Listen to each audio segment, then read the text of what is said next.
Welcome to the Silver Fox Entrepreneurs Podcast, a series of interviews to inform, inspire and support men later on in life who want to start their own enterprise for profit and for pleasure. My name is Jim James, and I've run my own businesses since the age of 27 in Asia and in Europe. I've also set up peer groups for younger entrepreneurs, and I think it's time to have one dedicated to the issues of maturepreneurs. Today, I'm interviewing Matthew Rochford. Matthew is a life coach based in England, but he was born in Scotland to English and Anglo-Indian parents and went to Newcastle University, where he gained a BA in history and politics. He had a successful marketing career, and he trained also in martial arts and meditation, setting up and running successful health-related organizations. Matthew now works closely with Dale Lockett, the Integral Master Coach, and is being mentored by executive coach Martin Palethorpe, who's a quality mastermind specialist and runs the Pragma group. He joins us to talk today about mindset and about the importance of having the right mindset when you're about to start your own business, and also the importance of coaching as you have your own business. And narratives come back to haunt us that mean that the mindset we have originally for success sometimes goes off path.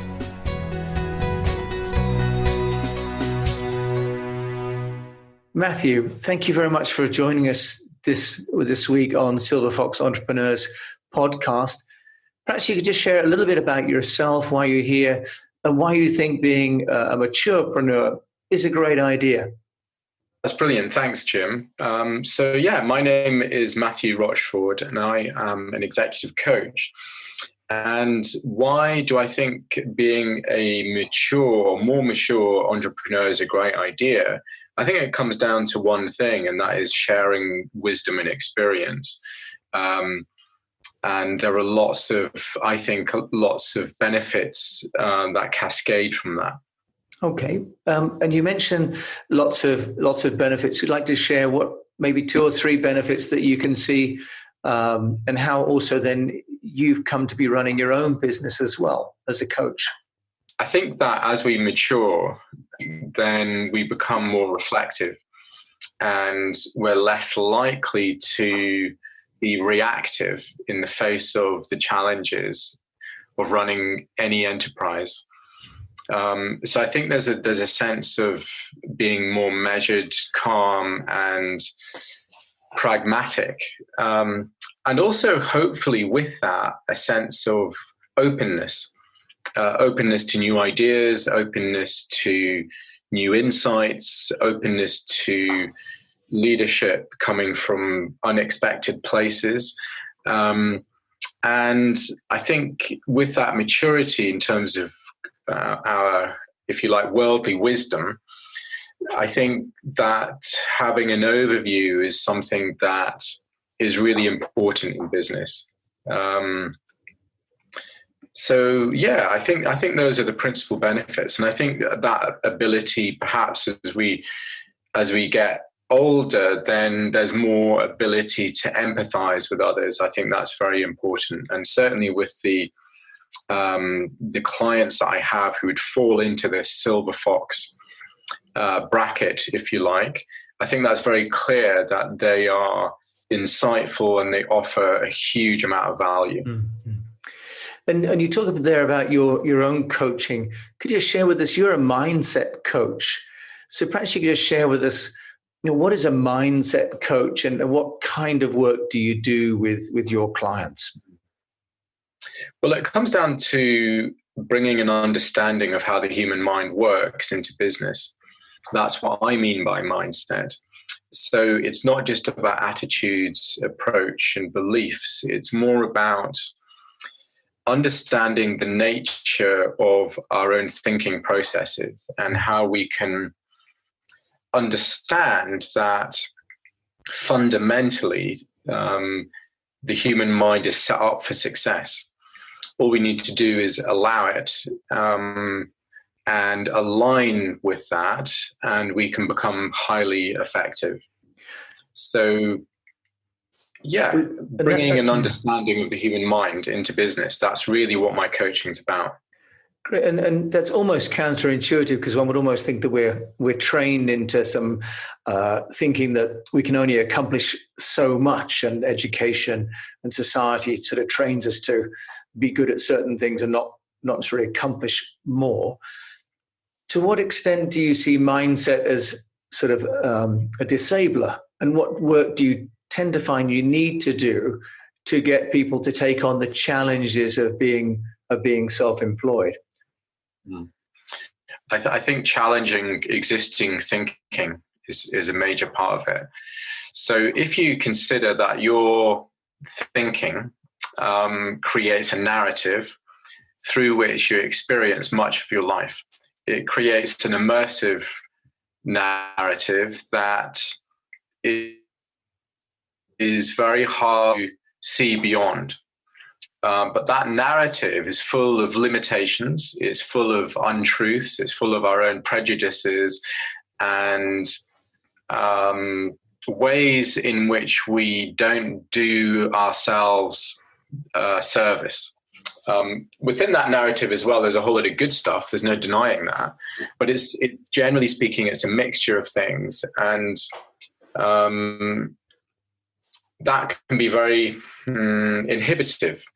Yeah. So really what I do with my coaching is I help my clients to see the nature of that narrative, to see that that narrative is really much more malleable. It's much more fluid than they think it is. It's not as concrete as they think it is. Yeah, because isn't that a main problem for people is that they can see what they want to be, but they don't believe that they can be that person. If they've already got a regular job or if they've been unemployed, for example, what work can you do then to get them to, if you like, reconfigure the narrative or rewrite the narrative that they've got about themselves? I think one of the things is to establish that the qualities that they and we're all looking for are actually just naturally in us. So the ability to see things with deeper insight, the ability to be more effective and focused, the ability to be fully confident, all of those things occur when we get out of our own way, when we're almost least expecting it. Right. So it's why we, have our best insights when we're walking the dog, or in the shower, or we feel a wave of confidence when we're not really thinking about confidence. So what is that for those of us that have played sport, for example? If you play tennis, it's often the match point that you play your worst tennis at. What is it that is this disabler there? What is it that kicks in that stops people being able to be in flow when they need to be in that state of flow? Well, you could say that it is the narrative kicking in very quickly without us really noticing it. And before we realize what's happened, we are feeling a lack of confidence. So there's a high pressure situation. The thought processes are fast, and we end up feeling the end result of those thought processes. And that can be very disabling and needs to be appreciated and acknowledged. So, for example, your sport example is a good one. Here's another example. So say someone's been working in the corporate sector for their whole career. They want to start an enterprise and they have some good ideas, but they may be experiencing a strong amount of self-doubt and a lack of confidence. Yeah. Primarily because they're believing that narrative. And okay, there's no doubt we need to learn, we need to understand things, and we need to develop new competencies. But accepting a narrative where doubt is self-doubt is the strongest message is merely a creation of our own thinking. It's not even a realistic version of the truth. And so when we talk about these narratives, where does that come from? Is it from a childhood? Who are the most important people then setting that? Is it a childhood teacher? Is it a parent? Is it a spouse? Is it a sibling? Is it a dog in the park? Where does it come from? Because presumably we've been laid over by influences that get in the way of our better self.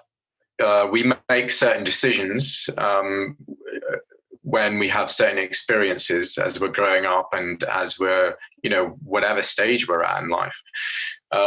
But the understanding that's really useful there is that we've decided that we've responded and reacted to that external trigger in that way.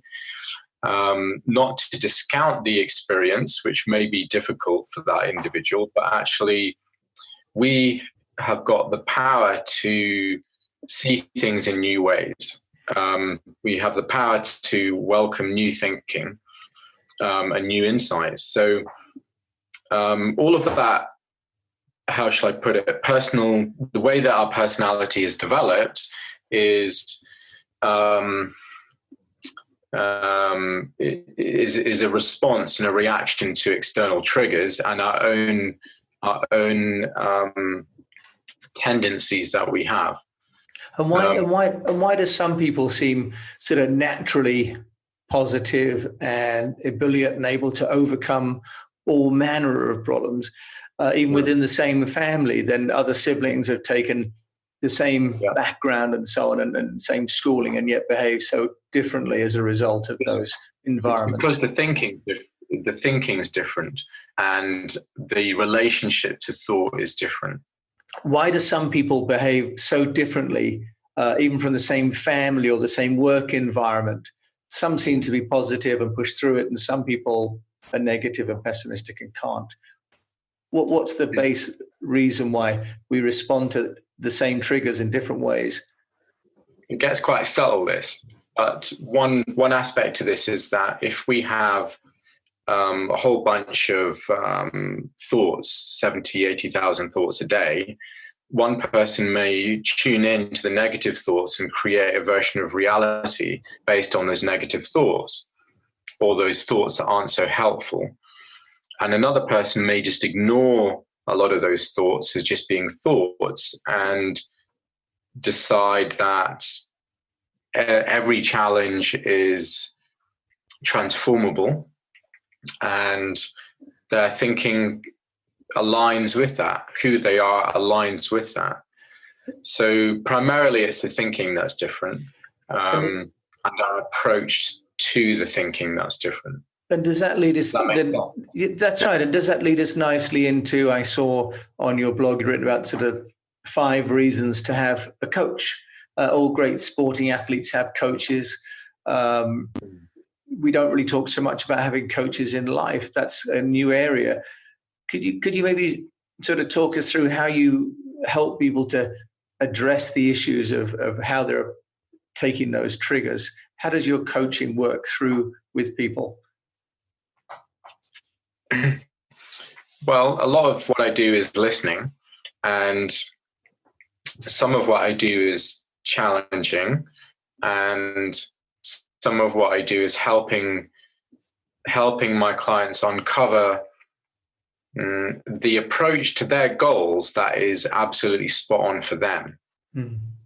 And then to use those goals as a vehicle to develop personally. And I guess to kind of use those goals in that way, so that the goal isn't the master, it's more a catalyst for helping them to see things in a new and fresh way, to tap into competencies that they didn't think that they had. So if we talk about competencies, what's your experience in finding people sort of burying those competencies? We're talking to people who maybe think about starting their own enterprise, which is a competence, of course. Do you find most people are kind of aware that they're really good at something but don't do it on a day-to-day basis, or it's kind of a hidden secret amongst a lot of people? So I've worked with clients who think that they won't be very good at presenting.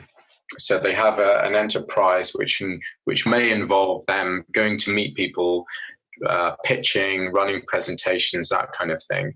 And they may have a thought or belief that actually they're the type of person that isn't any good at presenting. There's usually an incident or examples in that person's life of when they have presented really well. So knowing that means that the narrative is kind of provably just made up. It's not the truth. It's just a narrative. And they may feel strongly that they are not any good at presenting, yet they may well have experiences of having presented well and confidently. So you kind of get this kind of in-between state where the evidence is presented, their evidence is presented to themselves, and then they have to reconfigure that. They have to rethink that and welcome new insights, welcome new thinking around that. And that same process can be applied to any competency. Say, for example, somebody thinks that they are not very good at developing rapport with others. That they can only feel confident one-to-one. They can never feel confident with groups. All of those things. But we all know that when we're in the flow, when we're feeling super confident, when we're feeling really able, and when we've essentially got out of our own way, then those competencies are there for us. And how do you do that? Because you're listening to them, you've got a narrative from them, and then presumably you're sort of helping to reconstruct the narrative they have around themselves. Well, to a certain degree, but I don't necessarily help them reconstruct the narrative. I help them to see the nature of the narrative. Right. The narrative is kind of their creation. They've made it up. We're all making it up. Right. And once you get that, you're in a position of power with that narrative. Okay. And then, and how do you, so if that's the sort of investigation side and they've started to explore that, from a next step perspective, if someone's, for example, either has lost a job and their narrative may be about how they weren't good enough, that's why they were let go, for example. They've understood that, then how do you get people to reconstitute? So they've understood that former story being a construct, but how do you get people to sort of, if you like, re-armor themselves, retool themselves so they start to feel confident for those situations where otherwise they'd have had some fear? I think it's essentially down to having faith in their own confidence as being a natural part of who they are. It doesn't require a lot of thinking. It doesn't require a lot of reprogramming. It just requires a simple acknowledgement of a truth. And the truth is, confidence is just a natural state. We've created this kind of whole narrative around what confidence is and what confidence isn't. But actually, the truth is, when human beings are in a balanced state, they feel confident. It's like, it's not an issue. Right. That makes sense, because what a lot of my clients are moving towards is being highly effective. And to be highly effective, you need to be kind of in the zone. And the zone is just something that happens when we get out of our own way. Mm-hmm. You can't think yourself into the zone, and you can't think yourself confident either. Not really. I mean, maybe there's right. some thinking there, but there's not like a whole load of thoughts about confidence that's going to make you feel more confident. You just, when you fundamentally believe through your own experience, verified, that you're confident naturally, when your thinking isn't telling you otherwise, when you're not tripping yourself up with lots of thoughts, then it becomes incredibly natural, and you can align yourself to that. Do you understand what I'm saying? Yeah, I do. I'm just trying to understand that if you're in a situation where you've got a negativity and maybe the surroundings are not great, and you may or may not have the support infrastructure, how can people, once they've understood that, how can they be in a place where that can be a consistent part of their life, a kind of a daily practice, because we've all made resolutions at Christmas and New Year, and then it's how you keep them up. So how do people continue with that journey? Yeah, I think it's about remembering. So it's part of my job as a coach is to remind my clients what they have previously understood, what they know to be true, and to keep them on track with that. So that's a form of mindfulness, actually, is to remember clearly what has been previously understood. Because we get lost in thought again, we get lost in our narrative all the time. It's just what we do. And it happens kind of surreptitiously. And then we go in and out of kind of flow states and feeling confident and feeling highly effective, focused, all of those things. But then our thinking, our narrative can lead us astray. But when you spot that your narrative is just thought, that's all it is, you can kind of stop it in its tracks. You can ignore all the thoughts that you consider to be completely meaningless. Right. But that takes, I mean, for most of us, for example, with the children, I think I'm doing fine. And then something comes from left field and I'm, Dad, can you do this? And I'm all of a sudden trying to fix something somewhere else. So when you're coaching, what sort of tools or sort of wisdom do you share with them so they can retain this sort of mindfulness and awareness? Because in an everyday world, we've got email, phone calls, family members, friends. Yes. For a practical point of view, is there something you can share with people what they can do to retain that sense of calm? Absolutely. So normally the form that takes is that I help the client to create a very meaningful statement for them. And it could be one word, it could be a sentence, no more than that. And then to keep that as the focus. So whatever situation they're in, say it's a challenging situation with starting a new business and scaling up that business even, that they know that in the past they have reacted and responded in a very stressed way and have found it overwhelming or extremely challenging or very hard to be effective in that situation. So to remember in that situation, to remember that thing that's very meaningful to them. Right. So it's almost like an affirmation, but it's their affirmation and it's meaningful to them. It's not created by anyone else. Right. And that keeps them on track. Could you share with us maybe a key learning that you've had from taking a passion and making it into a profession? Yeah, I think a big part of it is recognizing your value, your own value to others. And it's not in an egocentric way, but more in terms of one's own ability to offer something of value to the world. And I saw that I had something that could be of value to others. And I wanted to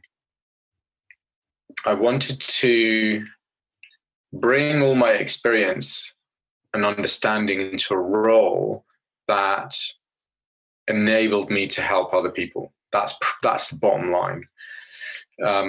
And by the time I got to 47, I felt I was beginning to have the maturity to do that. And I would say now that I'm 50, I would say that most of the time I have the maturity to offer something of value. And certainly I just go by what my clients say really and what the results are.